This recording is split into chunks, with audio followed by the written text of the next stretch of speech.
October 24th, 1326.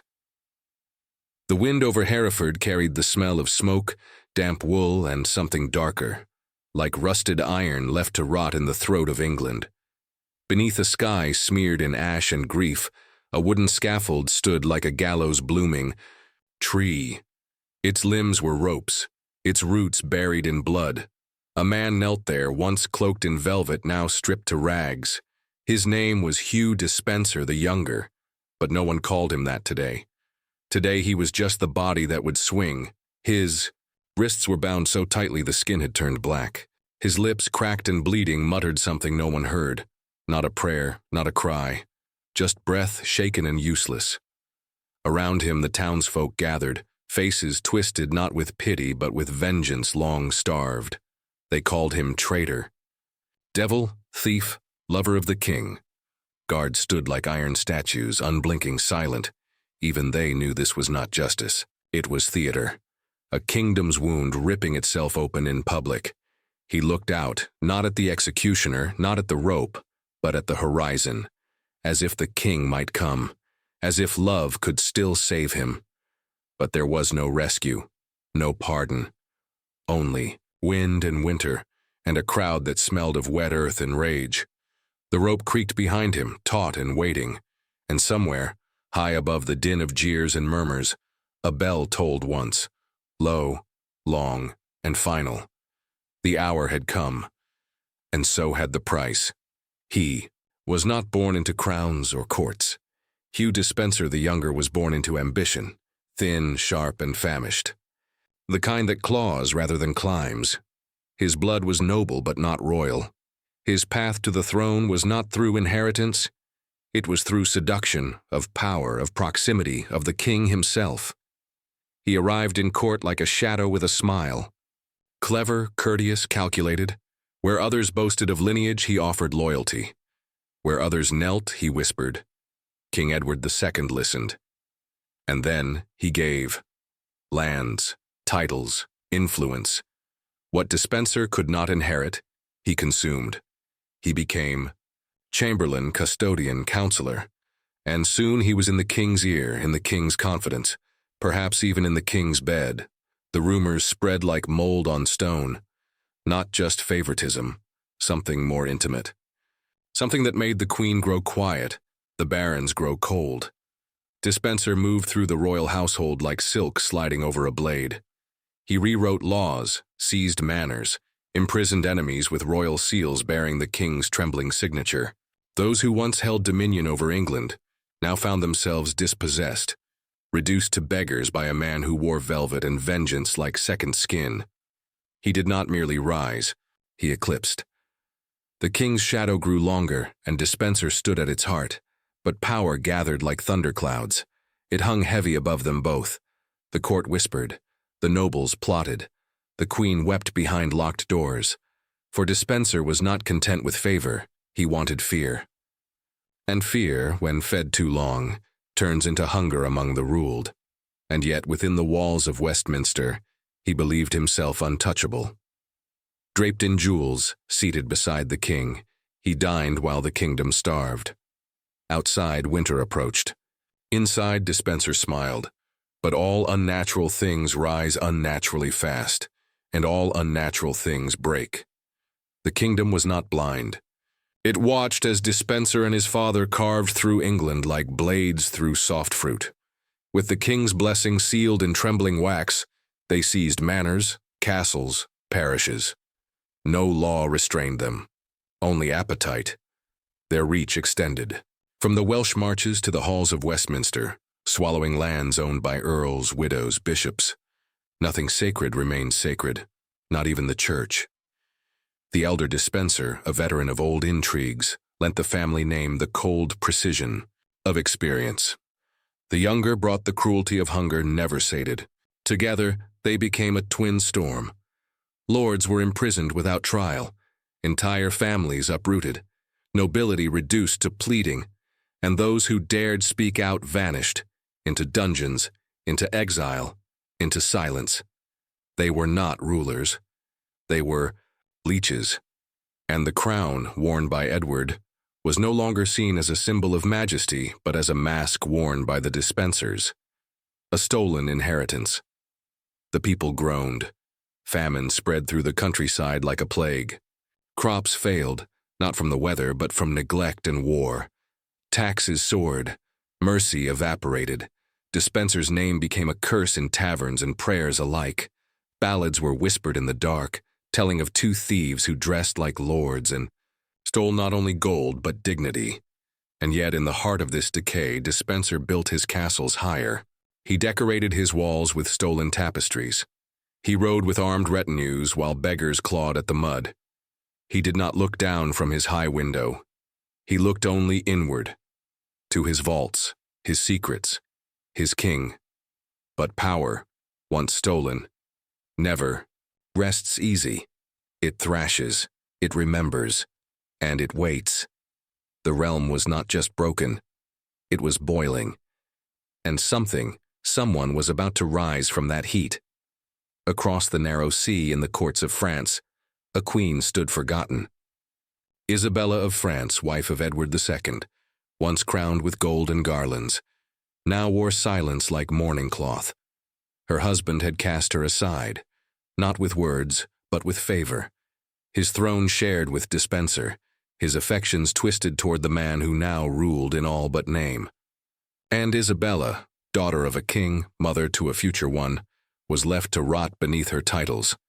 But in exile, silence becomes fire. She watched as news from England darkened by the month, her lands stolen, her allies imprisoned, her name reduced to a footnote in her husband's court. Her eyes, once soft with diplomacy, sharpened like the daggers of her lineage.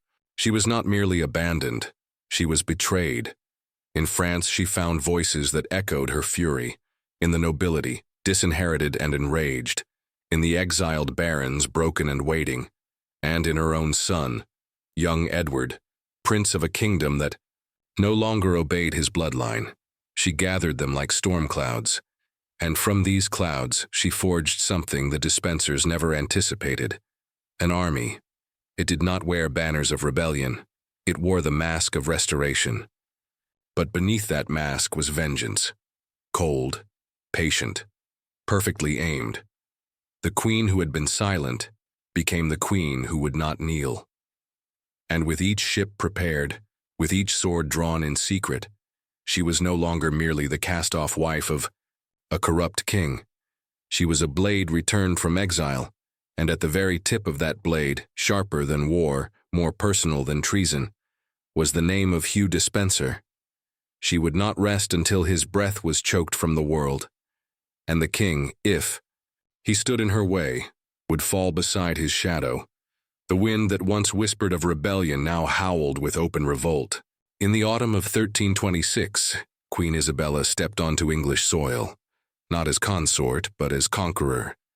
She did not arrive with torches raised or banners flared. She arrived with quiet confidence, cloaked in righteousness and revenge. Towns opened their gates without a fight. Nobles flocked to her cause, not out of loyalty but liberation. The kingdom was tired of starvation, of silence, of Despenser. The king, pale and trembling, stood paralyzed. The man who once commanded with decree now fled in fear. With him, Hugh Despenser, the favorite turned fugitive, clung to power like a drowning man to a crown. They disguised themselves wrapped in monks' robes and panic, but their faces were known, and their crimes even more so. Behind them their world unraveled, castles abandoned, treasuries looted, allies turned executioners. Despenser's arrogance, once towering, now shriveled to paranoia. His horses moved only at night. His hands, once stained with ink and command, now trembled with cold. Each step became a retreat. Each sunrise brought a narrowing horizon. Isabella marched forward, not with fury but with inevitability. Her army did not torch the land, it restored it, and in every village she passed, the same cry echoed. Down with the Despensers. The favorite who once dictated the fate of lords now found no refuge in the land he ruled. Even the forests seemed to whisper his name with disdain. Even the roads, once cleared for his passage, now buckled beneath the weight of his disgrace. The betrayal was not hers, it was his, of the people, of justice, of the very kingdom that once raised him up. And now the realm demanded his body, not in exile, but in pieces. He was the architect behind the throne long before his son wore its shadow. Hugh Despenser the Elder, grizzled, calculating, had served kings before. But this king, Edward II, had given him something the others never dared: permission to devour. With his son he carved a New England, not with justice, but with greed. Yet when the storm turned, it found the old wolf first. Captured at Bristol, the elder Despenser was pulled from his fortress not as a statesman, but as spoil. Stripped of robes, dignity, and defense, he was thrown into a cart like refuse.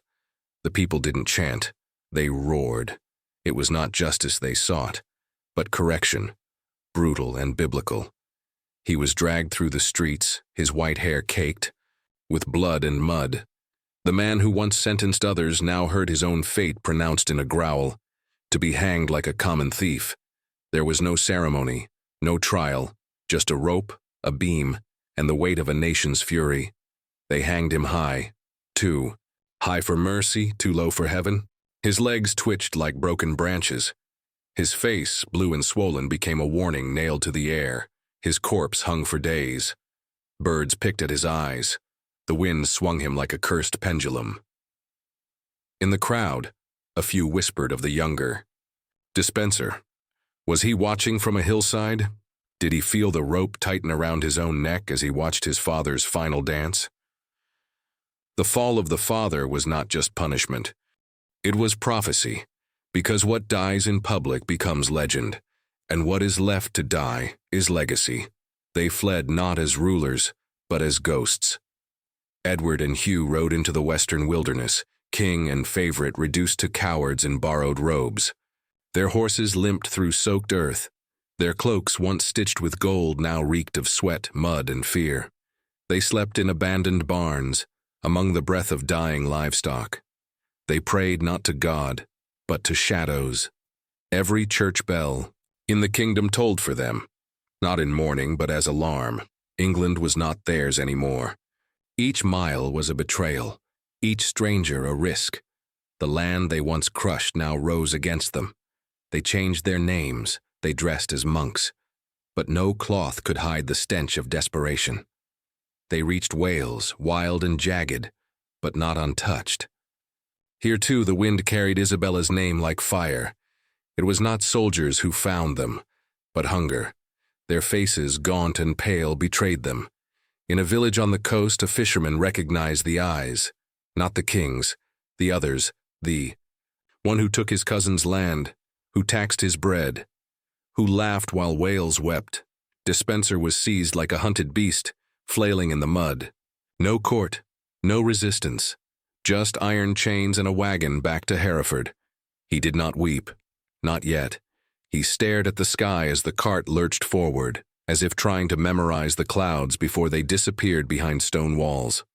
His kingdom was now a rickety wooden box. His guards were now the very peasants he had once crushed beneath edict and arrogance, and beside him, silent and ruined, sat a king who had once called him beloved. The hunt was over, and the feast was about to begin. There was no courtroom, no defense, no dignity. Hugh Despenser stood in chains before the council at Hereford.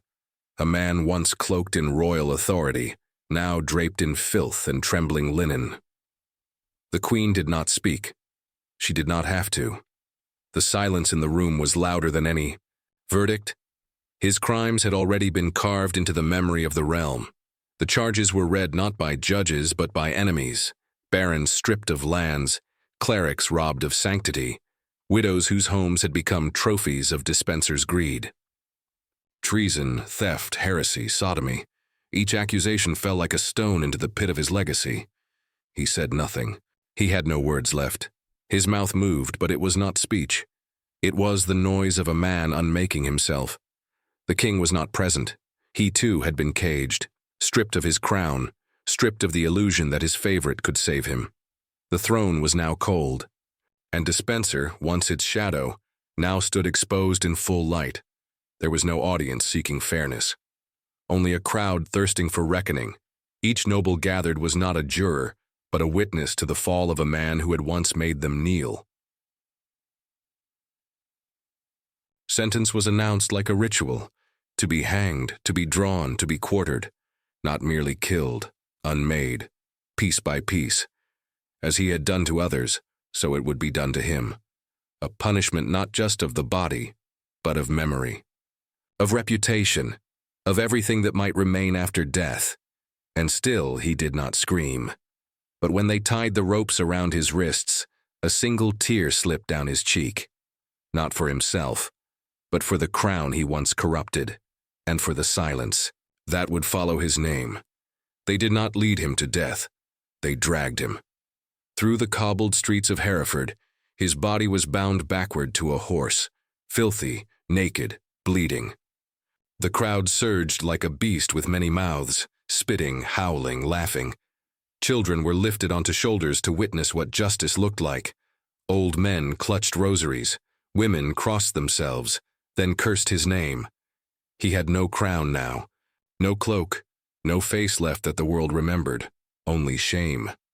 At the foot of the scaffold, the executioners waited with knives honed not for mercy but for memory. They tore him from the horse. His limbs barely moved. His breath came in wet gasps, but he was not yet allowed to die. First, they carved him. His genitals were sliced from his body and burned before his eyes that rolled skyward as if trying to escape the flesh. He did not scream. His voice had already been taken by fear, by pain, by the weight of knowing. They hanged him then, but only part way, letting him choke on the edge of death before cutting him down. Next came the blade across the belly. Entrails spilled onto the scaffold, steaming in the cold. The crowd gasped, then cheered, drunk on vengeance. His heart was pulled from his chest and held aloft like a trophy. Still they were not finished. His body was quartered, limb by limb, severed and scattered. One part sent to York, another to Bristol, another to Dover. His head was mounted on London Bridge. He was no longer a man. He was a warning. Above it all, from a high window, Queen Isabella watched, her expression unreadable, her breath calm. A favorite had died, and with him, a kingdom's silence was broken. The wind that once carried Hugh Despenser's name now carried only silence. His body, torn and scattered, fed the crows and the cold. His legacy, once etched in charters and palace walls, now drifted in ash across the roads of a kingdom that had spit him out. His head, fixed above the Thames, grinned down at barges as if mocking every promise he ever made. But England did not find peace. Edward II, broken by grief and stripped of power, wandered the halls of his imprisonment like a ghost. The man who once ruled with Despenser's whispers in his ear now mumbled to walls, to candles, to nothing. Months later, he too would vanish. Murdered, some said, in a manner so grotesque it was spoken only in hushed folklore. And Isabella, she reigned briefly behind her son's crown, but vengeance once unleashed does not sleep. The same nobles who once cheered her return began to whisper anew. Her power faded, her triumph dulled.